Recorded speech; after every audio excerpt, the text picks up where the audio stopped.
My name is Indy Ravencroft, and I'm 30 years old. For most of my 20s, I was known as Eleanor Vance's protégé, her star pupil, the living embodiment of her so-called feminist ethos.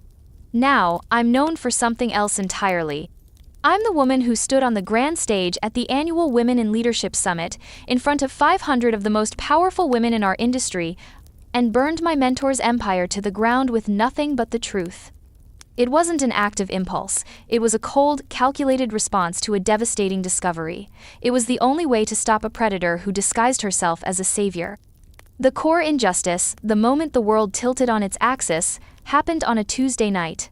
I was in her office, a place I considered a second home, preparing her keynote speech for the summit. She'd trusted me with her password, a sign of the profound bond I thought we shared. "You know my brain better than I do, Indy," she'd said with a warm laugh. That night, I discovered just how little I knew her brain, and how much I'd misjudged her heart. A misplaced click, a folder named Contingencies, and my life split into a before and an after. It was a kill file, dossiers on every promising woman who had ever crossed her path, myself included.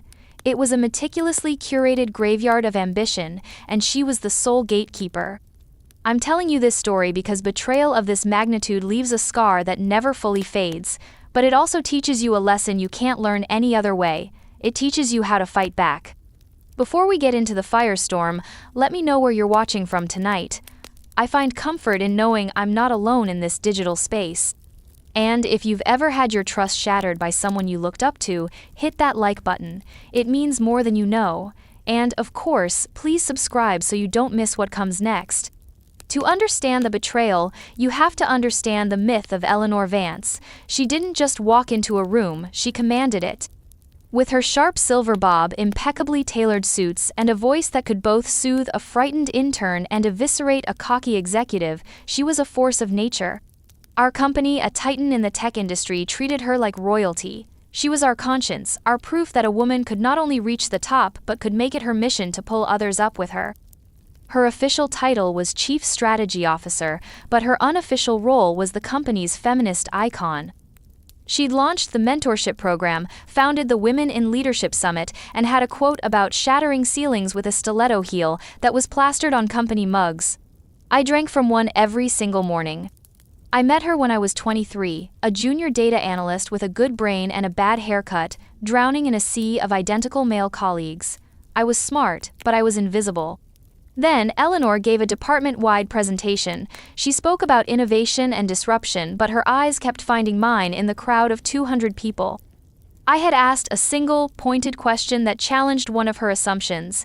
It was a risky move for a nobody like me. The air in the room went still. After the presentation, she found me at my cubicle. "That was a gutsy question," she said, her gaze intense. "You're either very brave or very stupid." I was hoping for brave. I'd mumbled, my face burning. She smiled, a rare, genuine smile that lit up her whole face.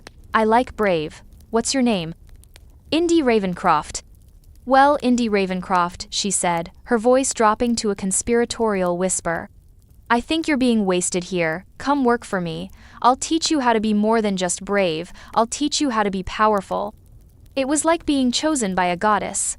I left the data-crunching dungeons and ascended to the executive floor. Eleanor became my entire world. She was my boss, my mentor, my champion, and in many ways a surrogate mother. My own mother was a sweet but timid woman who never understood my ambition. Eleanor celebrated it. She honed it. She was a demanding teacher. She'd rip my reports apart, circling a single weak verb with brutal red ink. Words have power, Indy. Use them precisely or don't use them at all. She'd push me into high-stakes meetings I felt utterly unprepared for, only to watch from the back of the room with an unreadable expression. Afterward, in her office, the post-mortem would be merciless. "You let them see your hesitation," she'd say, "never let them see you bleed." But for every harsh critique, there was a dazzling reward. A quiet word of praise in front of the CEO, a coveted assignment on a career-making project. She was grooming me, and I was a willing, eager student. I worked 18-hour days, sacrificed weekends, and poured every ounce of my being into earning her approval. I loved her. I truly did. I saw her as my protector, the architect of my future. Not everyone was so enamored. Carol, Eleanor's long-serving administrative assistant was a quiet woman in her late 60s with wise, sad eyes. She'd been with the company for 40 years and had seen executives come and go like seasons. She was polite to me, always, but there was a reservation in her gaze I couldn't quite decipher. One evening I was celebrating a small victory. Eleanor had allowed me to lead a pitch to a new client, and we'd won the contract. I was buzzing, practically floating back to my desk. Carol was at her station, tidying up for the night. "Congratulations, Indy," she said, her voice soft. "You did good work today." "Thank you, Carol. I couldn't have done it without Eleanor. She really threw me in the deep end, but she knew I could swim." Carol paused, her hands stilling over a stack of papers. She looked at me, really looked at me, for a long moment. "Eleanor is very good at spotting strong swimmers," she said, her tone neutral but carrying a weight I didn't understand. "She just doesn't like it when they learn to swim away from her boat." I laughed, thinking it was a strange, poetic metaphor. "Oh, I'm not swimming away, I'm her first mate." Carol gave a small, sad smile and went back to her work. The comment was like a tiny stone in my shoe. I shook it out and forgot about it, but it was the first time anyone had ever suggested Eleanor's motives might be anything other than pure. It was a warning I was too blind with devotion to heed. That devotion was built on the foundation of my own resilience. Eleanor's tough love was, in fact, incredibly isolating. She systematically cut me off from other potential mentors. If another senior executive took an interest in my work, Eleanor would swoop in. "Indy's talent is still quite raw," she'd say with a proprietary air. "I'm personally overseeing her development. It's a delicate process." It sounded like she was protecting me, but in reality she was hoarding me. She kept me so busy on her projects that I had no time to network, no energy to build alliances outside of her orbit. My entire professional identity became intertwined with hers. I saw it as a badge of honor. I was Eleanor's girl. The neglect from other quarters forced me to become hyper-competent. I couldn't rely on a broad support system, so I relied on my work. My analysis had to be sharper, my presentations more polished, my strategies more innovative than anyone else's. I developed an almost pathological work ethic, not just to impress Eleanor, but as a survival mechanism. If my work was flawless, I was safe. I learned to navigate the treacherous political waters of the company on my own, because Eleanor, while my champion, was also my gatekeeper. She'd give me the map, but she'd only reveal one path at a time, the one that led directly back to her. This hardship, this controlled, curated struggle, made me formidable.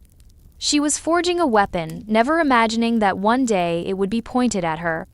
The night it all shattered started with a favor. Eleanor was in Zurich, speaking at a global economic forum. She called me in a panic. "Indy, my love, I'm a mess. I've left the final draft of my summit keynote on my desktop at the office, and the version I have here is all wrong. Can you possibly go in, find it, and email it to my personal account? You'd be saving my life." "Of course, Eleanor. Anything," I said, already grabbing my keys. Her office was my sanctuary. I knew every book on her shelf, the faint scent of jasmine that always hung in the air. Being there without her felt like a small sacrilege, but the request was urgent. I sat in her leather chair, the city lights twinkling below, feeling a sense of pride. This was trust. This was intimacy. I powered on her machine and logged in with the password she'd given me years ago, Pankhurstone 903, a nod to the suffragette. Of course. Her desktop was a controlled chaos of files and folders. I quickly located the keynote, titled Lifting as We Climb, Final V7, DocX. I attached it to an email and sent it off. Mission accomplished. But as my cursor hovered over the Shut Down button, another folder caught my eye. It was innocuously named Contingencies. Curiosity is a powerful force. I told myself I was just being thorough. What if there was a backup of the speech in there? I double-clicked. A password prompt appeared. That was odd. I tried my luck. Pankhurstone 903.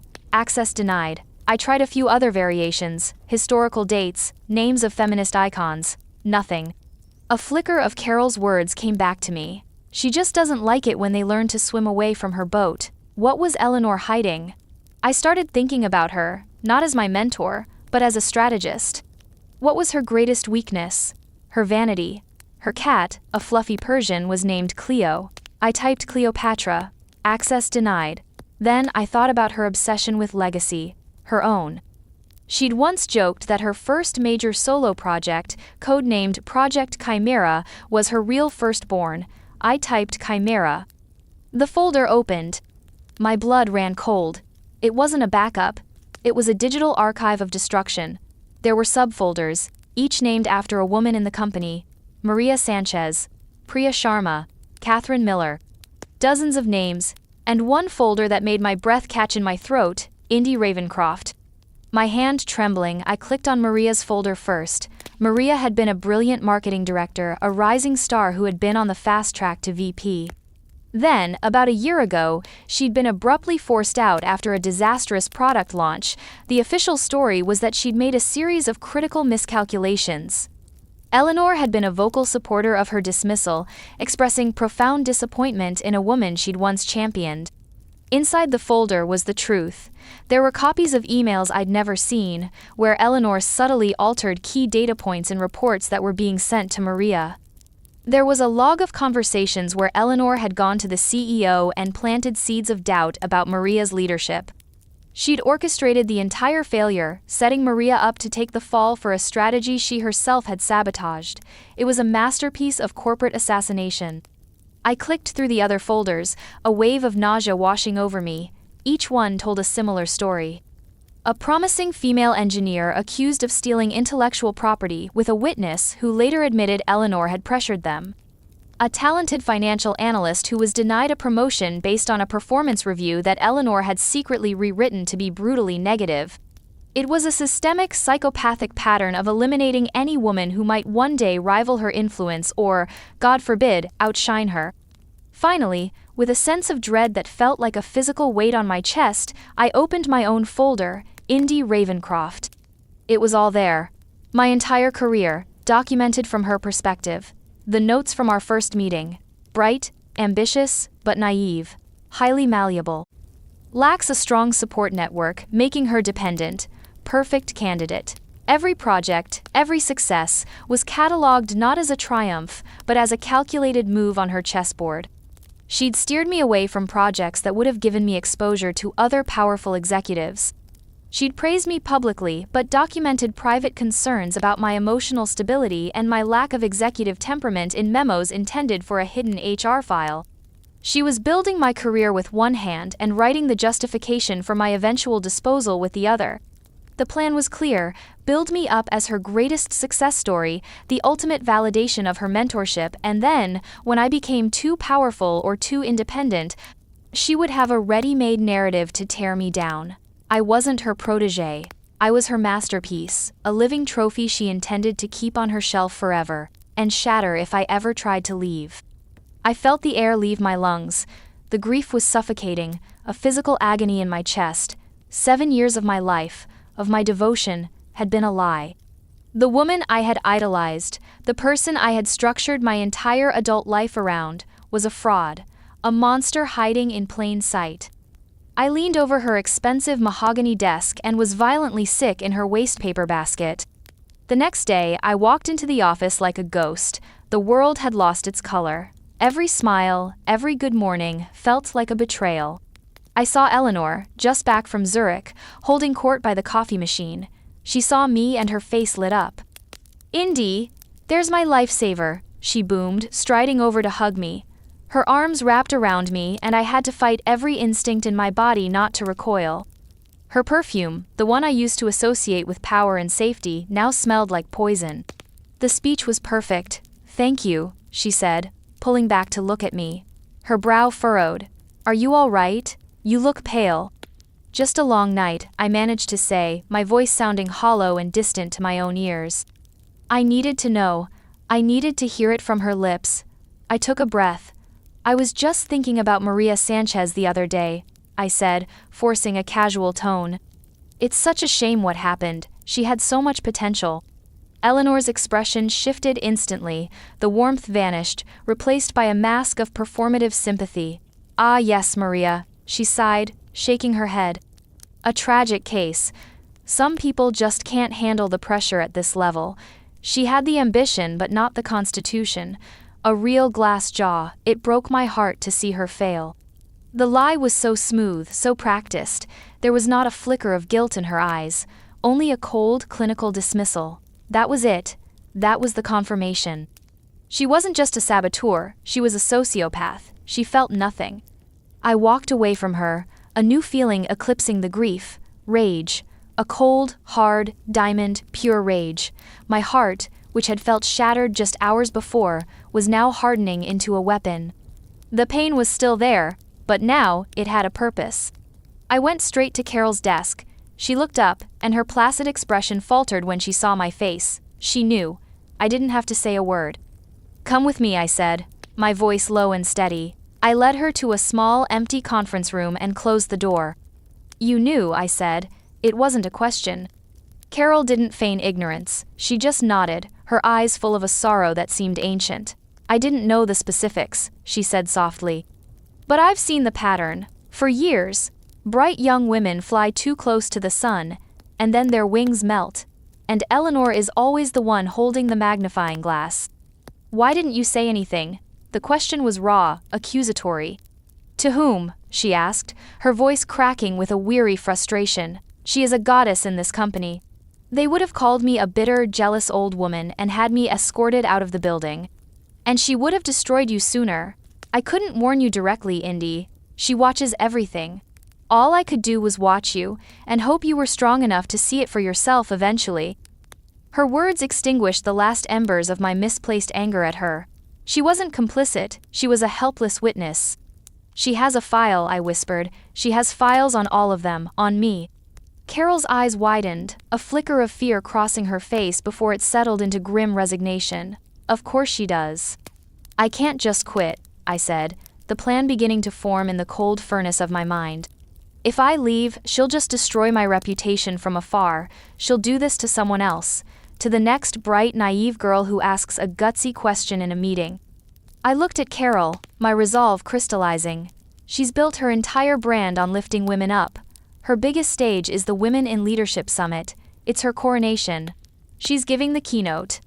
A slow understanding dawned on Carol's face. "I'm going to burn it all down," I said, "and I'm going to use her own fire to do it, but I need help, I need evidence. I need you to help me get back into her files without her knowing." Carol was silent for a full minute, her gaze fixed on the polished surface of the conference table. I could see the war in her eyes, lifetime of playing it safe versus the chance to finally see justice done. Then, she lifted her head and looked directly at me. "She keeps a backup of her private server on a drive in the bottom drawer of her desk at home," Carol said, her voice firm. "She thinks no one knows about it. She's scheduled to be in London for 3 days next week." It was the beginning of our conspiracy. My moment of decision wasn't loud or dramatic. It was a quiet, deadly promise I made to myself in that sterile conference room. I would not be another one of her victims. I would be the reckoning. The next 2 months were a tightrope walk over a canyon of fire. My life became a study in deception. By day, I was the devoted, hardworking protégé, meticulously managing the logistics for the upcoming summit, a project Eleanor had gleefully handed off to me. "You handle the details, Indy," she'd said. "I need to focus on the big picture. My speech has to be perfect." Oh, it will be, I thought. Just not in the way you imagine. By night, I was a corporate spy. The trip to her house was the most terrifying night of my life. Carol had given me the spare key she was entrusted with for emergencies. Armed with a high-capacity flash drive and a pounding heart, I let myself into Eleanor's sterile, art-filled apartment. It felt like defiling a tomb. Every creak of the floorboards sounded like a gunshot. I found the drive exactly where Carol said it would be, and in 15 frantic minutes, I copied the entire contents of her Contingencies folder, her entire digital armory. Getting the evidence was one thing. Wielding it was another. The files were a labyrinth of encrypted documents, coded memos, and password-protected spreadsheets.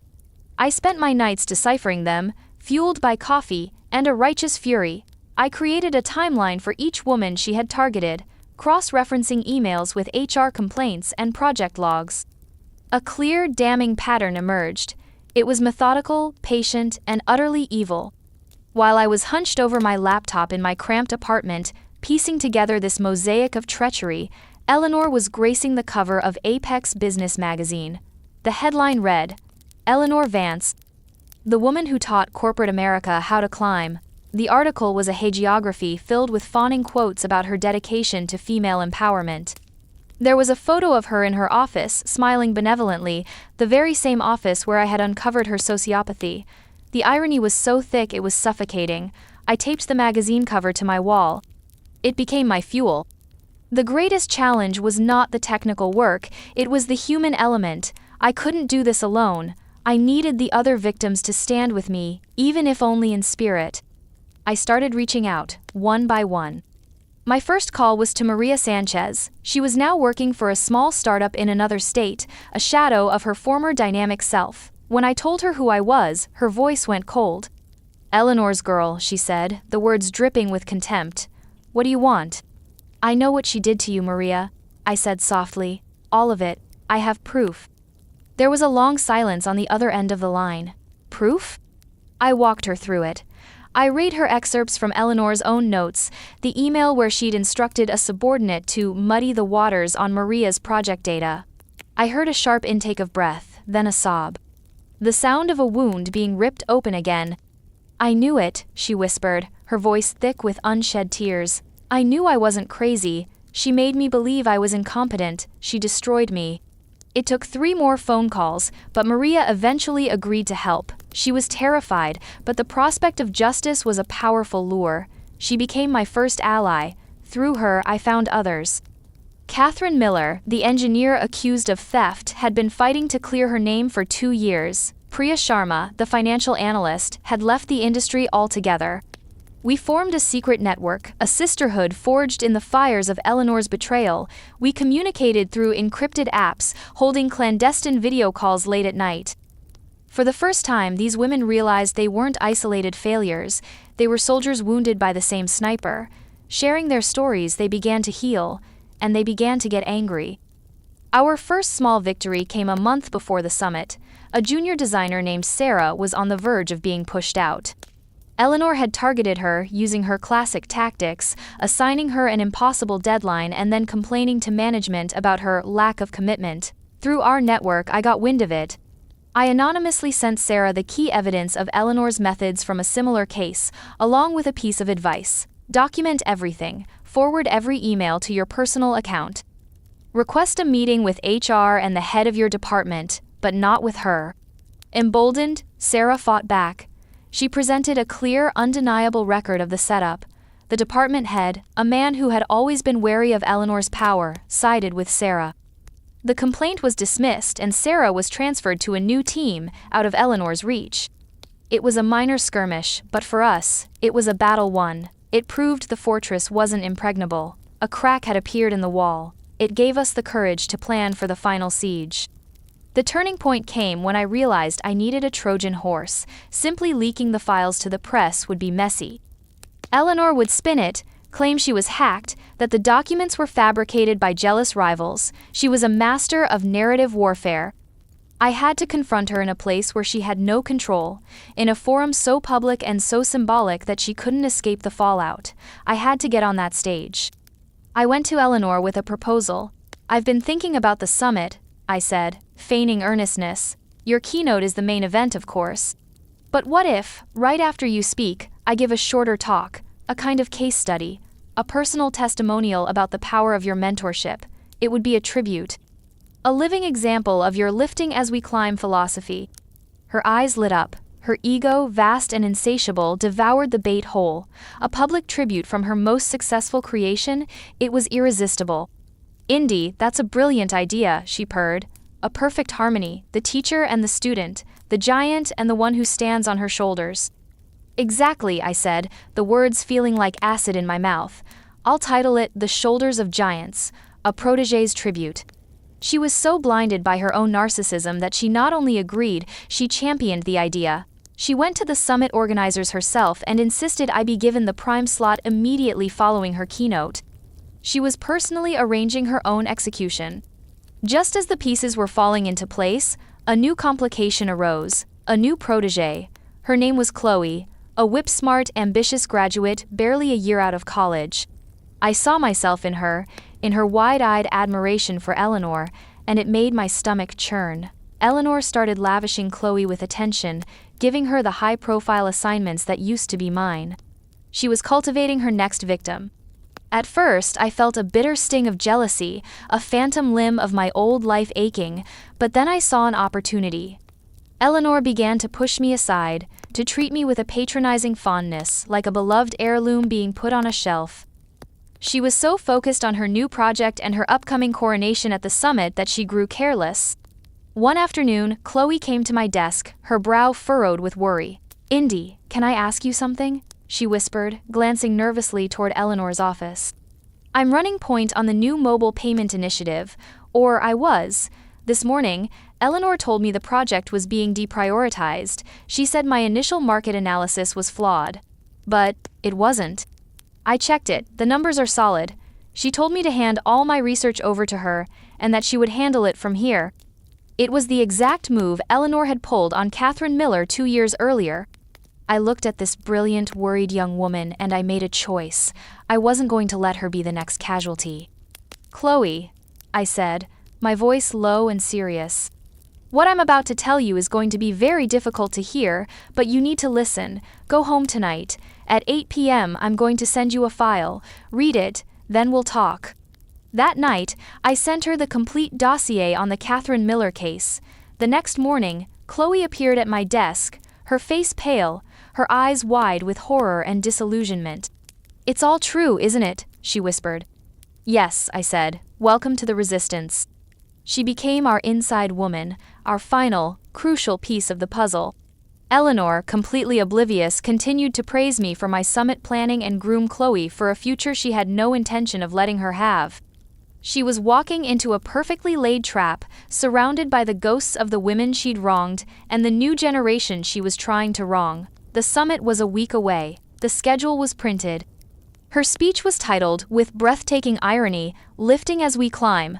My tribute was scheduled for directly after. The stage was set for the trial she never saw coming. The day of the summit was electric. The ballroom of the city's grandest hotel was filled with a palpable energy. 500 women CEOs, entrepreneurs, innovators, rising stars were gathered, a sea of power suits and ambitious dreams. For them, this was a day of inspiration. For me, it was Judgment Day. I sat in the front row, a place of honor Eleanor had insisted upon. She was next to me, radiating a regal calm. She squeezed my hand. "Ready for our big moment, darling?" she murmured, her voice like warm honey. "More than you know," I replied, my own voice unnervingly steady. Carol was there, seated in the third row, giving me a small, almost imperceptible nod. Maria, Catherine, and a dozen other women from our network were scattered throughout the audience, a silent army waiting for the signal. Chloe was near the back, by one of the microphones set up for the Q&A session. Eleanor was introduced to thunderous applause. She glided onto the stage, a vision in crimson. She began her speech, and it was a masterpiece of manipulation. She spoke of her own struggles as a young woman in a man's world. She spoke of the sacred duty of successful women to build a ladder for those who followed. "We must be the giants," she declared, her voice ringing with passion, "on whose shoulders the next generation can stand to see the future." The irony was so profound it was almost poetic. Then came the final, public slight. It was a move I hadn't anticipated, a last, vicious twist of the knife. "Mentorship is not an abstract concept," she said, her eyes sweeping the room. "It's about real people. It's about seeing a spark and fanning it into a flame." She then began to name names, calling out women in the audience she had supposedly lifted up. She mentioned a VP at another company, a director in our European division. She even gave a nod to Chloe, calling her one of the brightest young lights in our company. And then she concluded, "To all the women I've had the privilege to guide, thank you for making the climb with me." She didn't say my name. Her most famous protégé, the one who was about to give a speech in her honor. She had deliberately, publicly erased me. A gasp rippled through the front rows. People who knew our history exchanged confused glances. It was a brutal, final assertion of dominance. A message to me and to everyone else. I made you and I can unmake you. She thought she was cutting me down. In reality, she was handing me the perfect opening. She returned to her seat, basking in another wave of applause. She gave my arm a condescending pat. "Don't be nervous," she whispered. "You'll do fine." Then it was my turn. The introducer read my bio and the title of my speech, The Shoulders of Giants, a protégé's tribute. I walked to the podium, my heart a cold, steady drum. I looked out at the 500 faces, and then I looked directly at Eleanor. I began, my voice clear and calm. "Good afternoon. I am here today to talk about my mentor, Eleanor Vance. I am, without a doubt, her greatest success story, and everything I'm about to do, I learned from her." I paused, letting the words hang in the air. Eleanor beamed, a proud, proprietary smile on her face. "Eleanor taught me the importance of strategy," I continued. "She taught me that to win, you must control the narrative, and most importantly, she taught me to be thorough, to keep meticulous records of everything, a lesson I learned by studying her own." On that cue, the image on the giant screen behind me switched. Instead of the summit's logo, it was a high-resolution scan of an email. The subject line was stark: the Maria Sanchez problem. A collective gasp swept through the ballroom. Eleanor's smile froze, then collapsed. Her face went white. "This," I said, my voice amplified by the microphone, turning to gesture at the screen, "is an email from Eleanor to a subordinate in marketing. Dated a week before the disastrous Omni launch. In it, she gives a clear instruction.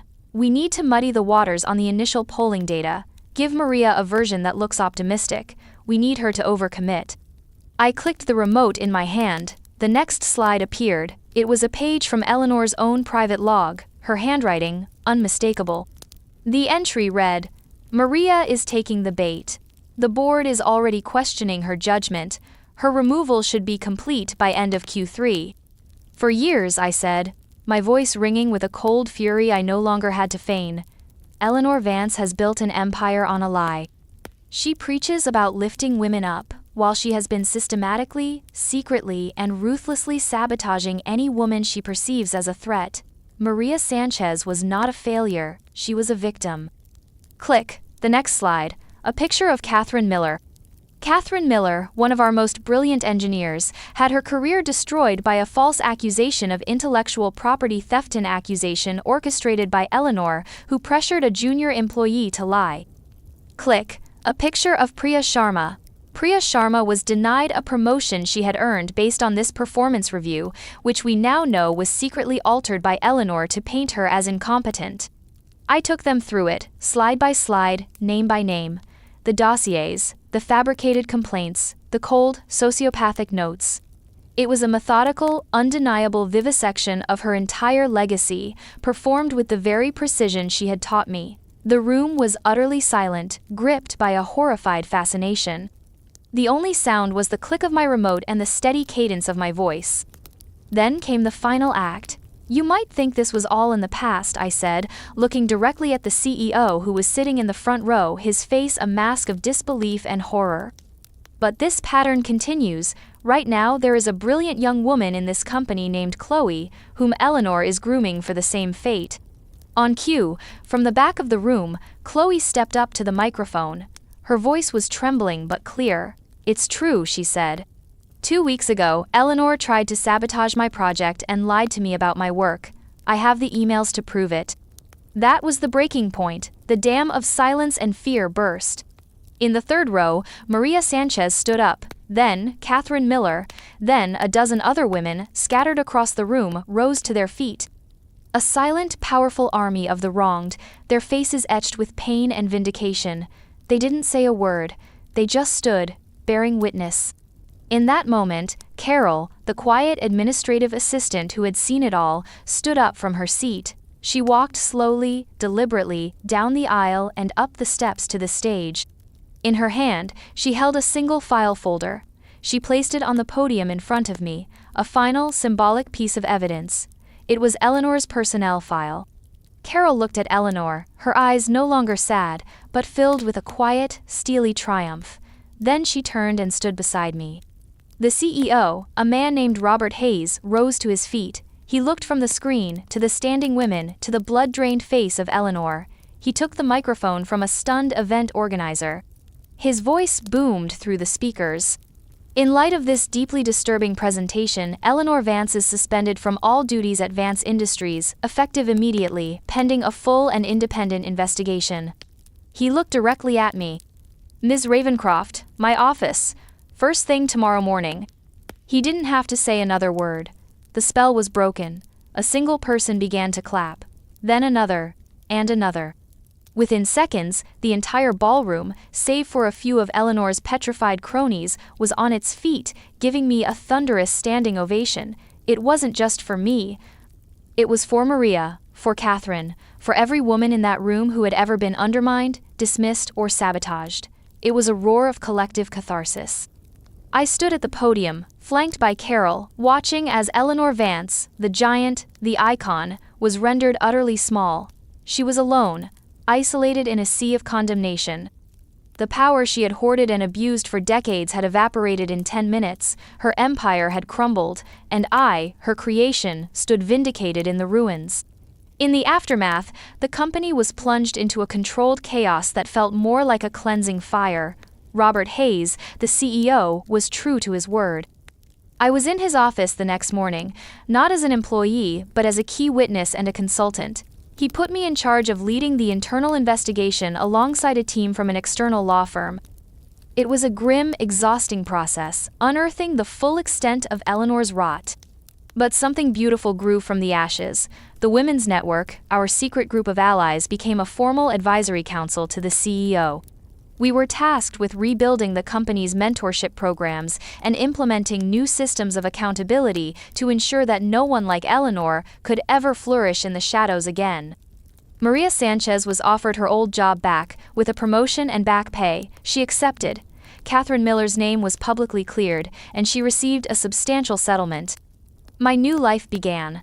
I was no longer Eleanor's girl. I was Indy Ravencroft, the executive who had spoken truth to power. My professional life was more demanding than ever, but it was mine. It was built on integrity. My chosen family, the women who had stood with me, became my real support system. We had weekly dinners, trading stories not of victimhood, but of triumph. We were building a real ladder, not for one person's glory, but for everyone to climb. The loneliness that had haunted me for years was replaced by the warmth of genuine sisterhood. Eleanor, of course, did not go quietly. At first, there were threats, delivered through her lawyers. Then, as her legal options dwindled and more evidence mounted, the tone shifted. She started leaving me desperate, rambling voicemails. "Indy, how could you?" one of them began, her voice a pathetic parody of its former authority. "After everything I did for you, I plucked you from obscurity. I gave you a life you could only have dreamed of. This is how you repay me?" There was no remorse, no understanding of the profound damage she had inflicted.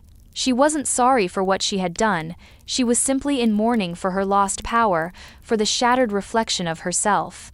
She had built her identity on a pedestal of lies, and I had kicked it out from under her. Our final interaction was outside the law firm handling the case. She was waiting for me, looking haggard and diminished. "We need to talk," she said, her voice thin. "There's nothing left to say, Eleanor," I replied, my voice calm. "You don't understand," she pleaded, grabbing my arm. "I was making you stronger, all of you. The world is a battlefield for women like us. I was giving you armor."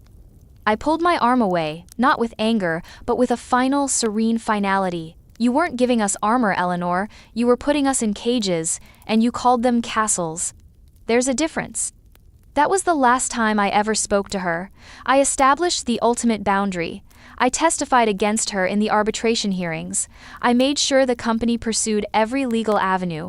She was fired, stripped of her stock options, and left with a reputation so toxic she would never work in our industry again. The power dynamic was not just shifted, it was obliterated. Forgiveness was a currency she hadn't earned, and I was no longer willing to mint. The greatest lesson in all of this was not about revenge, it was about worth. For years I had outsourced my self-worth to Eleanor. Her approval was the sun I orbited. The moment I discovered her betrayal, my sun collapsed into a black hole. I had to learn to generate my own light. True power isn't about climbing over others to get to the top. It's about building a foundation strong enough for everyone to stand on. And sometimes the most courageous, most necessary act of leadership is holding someone accountable, especially when they look just like you. My worth is not defined by a mentor's praise or a title on a door. It's defined by my integrity, by my willingness to fight for what's right, even when it's terrifying, and that is a piece no one can ever take from me. I want to leave you with a final question. Have you ever had to be the one to speak a difficult, uncomfortable truth to protect others, or to protect yourself? It's a lonely road, but you are never truly alone. Share your story in the comments below if you feel comfortable. Your voice matters. Thank you so much for listening to my story tonight. Don't forget to hit that like button one last time if this resonated with you, and please subscribe for more stories about finding your voice and taking back your power. Remember, you are stronger than you think, and your integrity is your greatest asset.